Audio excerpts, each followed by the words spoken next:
It's just pertinent to know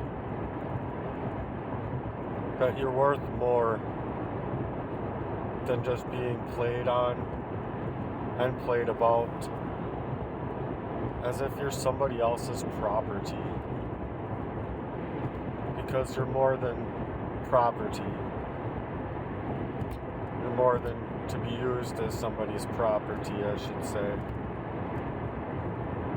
But that's what's happened to me. Is that through a long-standing friend that couldn't hold frame for his own friend, being that he was already in, neck deep, well over his head, I should say,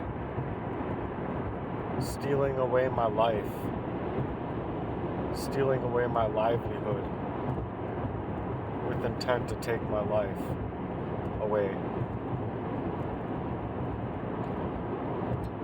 So when you're calling upon your own,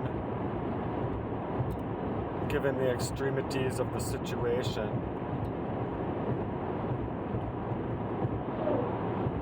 rather than expecting,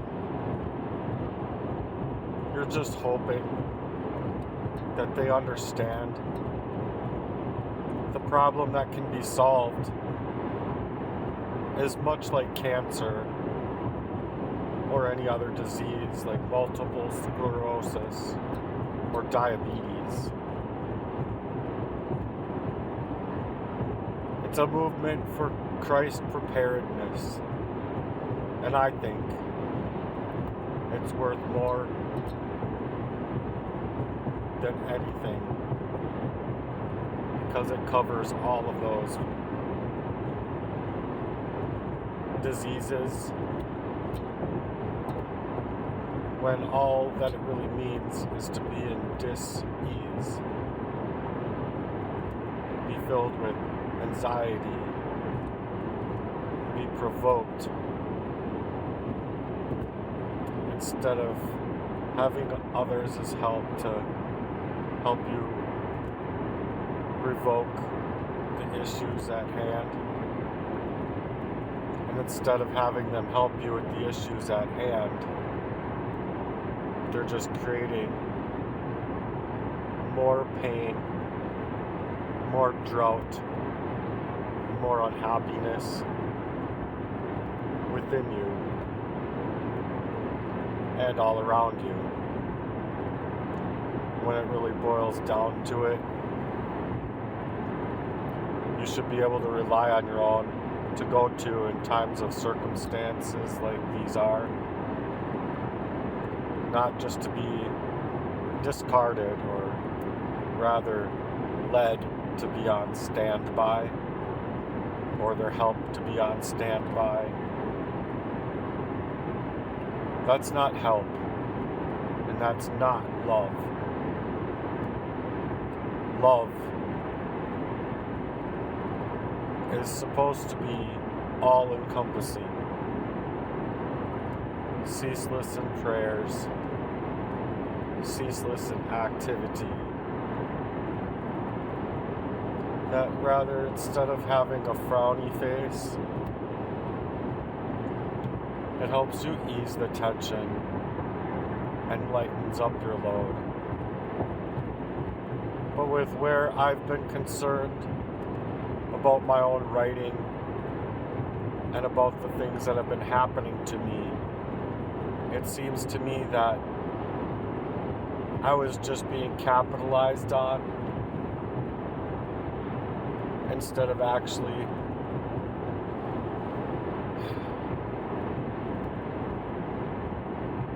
capitalized with love, capitalized with actions. Instead, love was just a verb. And I don't think that I'm going to be okay in due time, as they suggest. Because no, my trust wasn't only betrayed. It was my internal sanctuary of my body, of my mind, and of my spirit and soul. My home after coming up from homelessness was stretched beyond all of my boundaries of my privacy and my rights. So while this is going on, she now has made a no contact order. But I think that no contact order is just more abuse towards me because of all of the boundaries and privacy and rights of my own that they had violated. They had violated in every single way. In every single way. So I guess I'm just trying to say that I'm not going to be okay again, because I was being made somebody else's property for a lifetime of ridicule and constant neglect and pain. Pain that I couldn't even suggest to see myself because of the ways that I was being poisoned, not only theoretically and emotionally, but literally, to leave me in such a state of mind that a lot of my memories and thoughts would be wiped away in just a matter of minutes to a few hours. So I believe that this poisoning of me, of my ever-loving mind, and my whole character, that's showing today, instead of being able to come out with my heart's work, Digital Playground, that I've been writing up for many years. It's rather a crime of conspiracy over me, which is why I have many, many songs. If you scroll way down below this video, you'll see it's a crime against me that's ran so very deep. And no, it's impossible for anybody to see me, because deep inside of my shell, I'm in a graveyard. I'm already encapsulated in my body in that fashion, where being poisoned up in that way, there's no song, there's no short video or clip, there's no documentary, there's no movie that can suggest the depths of this crime against me, or that can suggest how awful and malicious that it had been taken into my life. So as I go home and I deal with the pressures that be, I touch my face, looking at myself in the mirror to try and shake myself awake internally, just as I do most times on the way back home, multiple times, because of how devastating it has gotten to be for me. To actually feel like I ever got a chance to know myself. I certainly don't know myself today. I certainly didn't know myself then.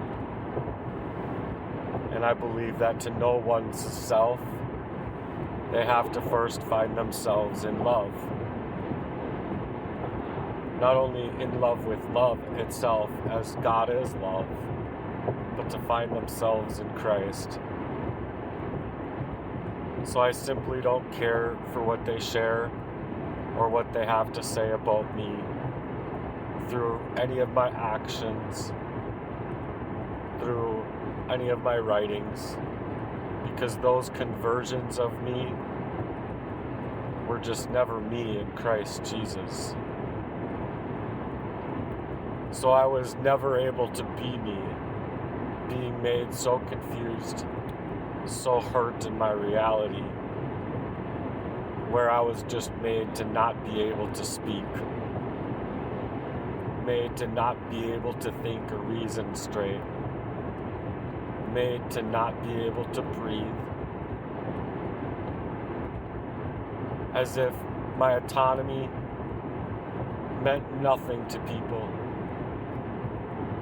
And it just wrecked me up so badly so that it left me to the point of agony, just trying to surface myself back together, yet still unable to see me.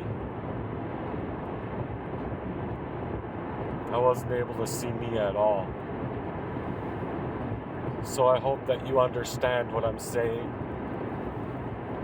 because there's no growing when your insides feel like they're folding up on themselves to the point where the poison that's been thrown up on me has been like a laden cast spell over my life. In the demonic realms, in true insidious evils. Only the poison was real, not just emotional. The poison was not just a facade of my imagination, as people want to make believe. The poison had almost killed me enough times to know that the Lord is residing inside of me to keep me for a very important reason, I might add, as is everybody else's reason in Christ. You're not supposed to be made to feel like you're at rest inside of some grave inside of yourself within all that kind of strife and malicious intent. You're meant to feel beautiful. You're made to feel worthy of that love. So people can call it insane. They can go to their greatest lengths to entangle themselves with the demonic engagements as you will. But the core of me was marred over with the disguise and the illusion of love. But they threw up a whole lot of disregard when I needed them the most.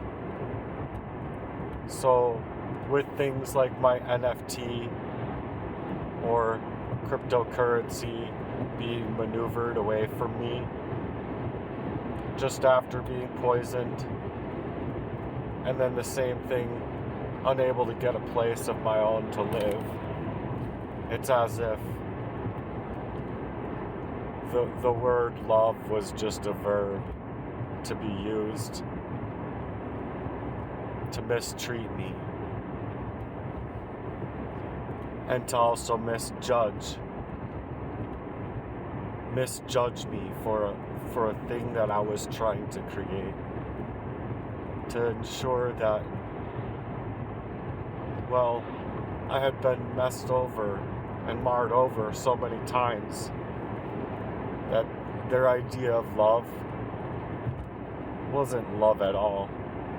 Just to be blame shifting all of the pressures and pain I was going through as if it were me alone, my lifestyle choices, when that's not the truth. Shifting the entire attention away from themselves and placing me upon being the delinquent one, where it's just not true. And it's not true that I meant or I'm meaning to hurt anybody else. That's not a calculation of mine with any of my work online.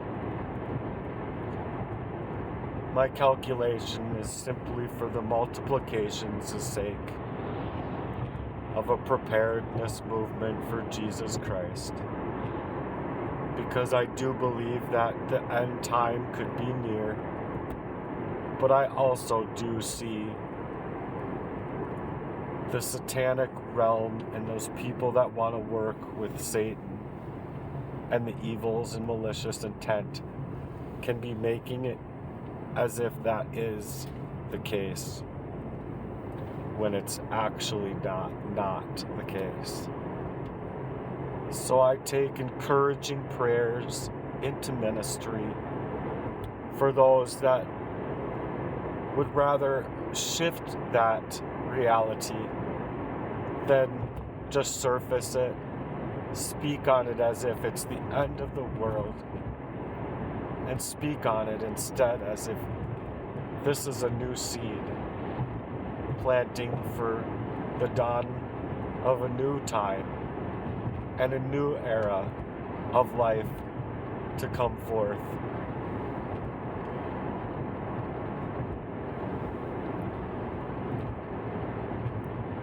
I'm sorry if I was just trying to live my life out loud and live in my heart's work and taking it into the world in vain for those to be able to see, for those to be able to feel,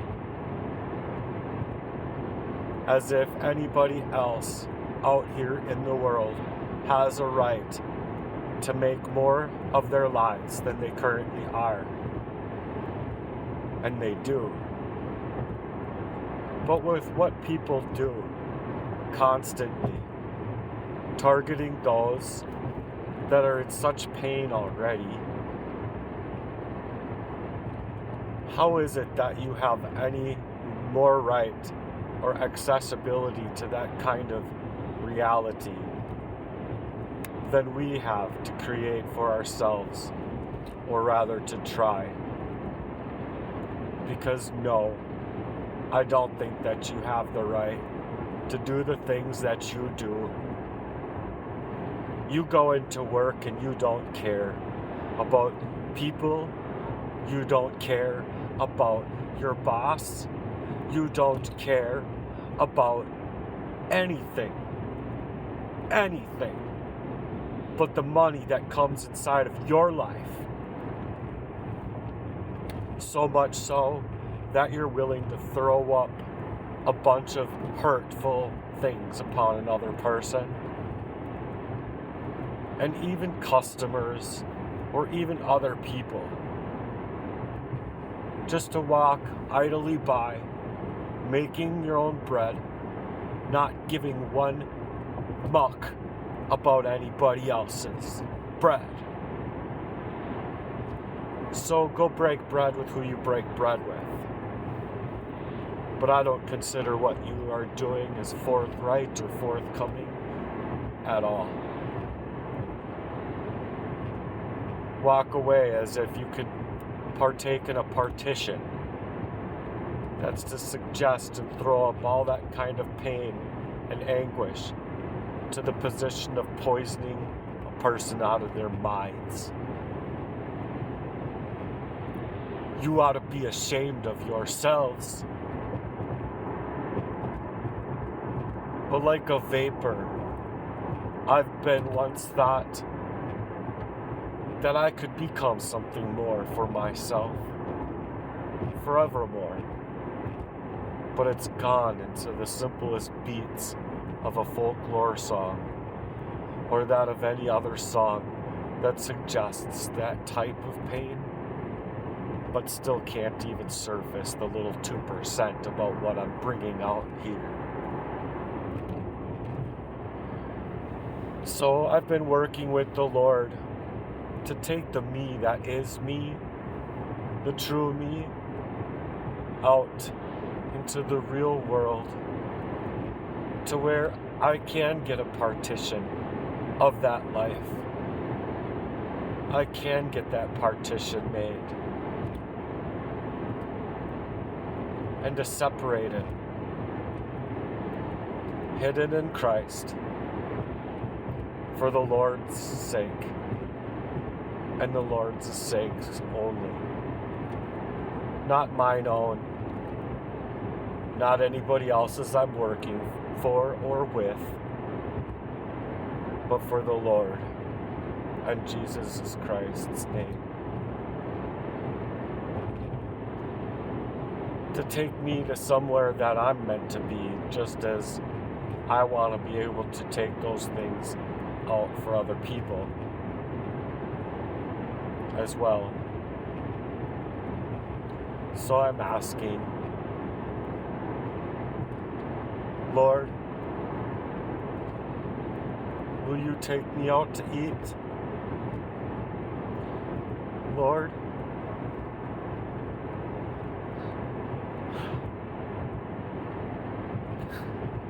will you take me out to eat? As if it's some sunny Sunday afternoon, right here tonight.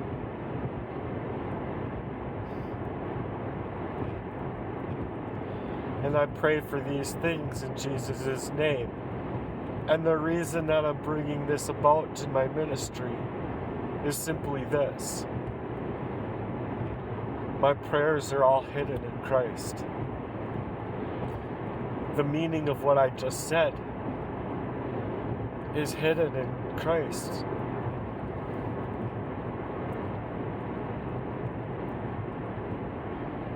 So I need you to understand and to make understanding the best of your ability. Ask for restoration. Ask for that sunlight, as if it's already happened through faith in Jesus Christ, to fill up our bellies with the word of our dear Lord, and also to be able to be taken out to eat. Actually eat some good food for a change. My tears swell in my eyes, as if anybody could sense them too. But nobody knows me.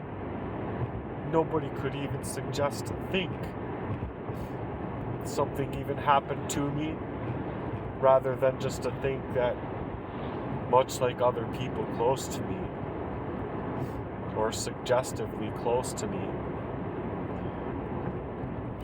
that nothing else had happened to me when it has. Anyway, I'm gonna pull off the road. I hope that you guys understand my ministry and my mission here a little bit better, because I'm trying to create something for the whole world to be shaken up in that way, to take out a new mission for Jesus Christ preparedness. So I thank you for being here, and I hope you all stay blessed. Goodbye for now.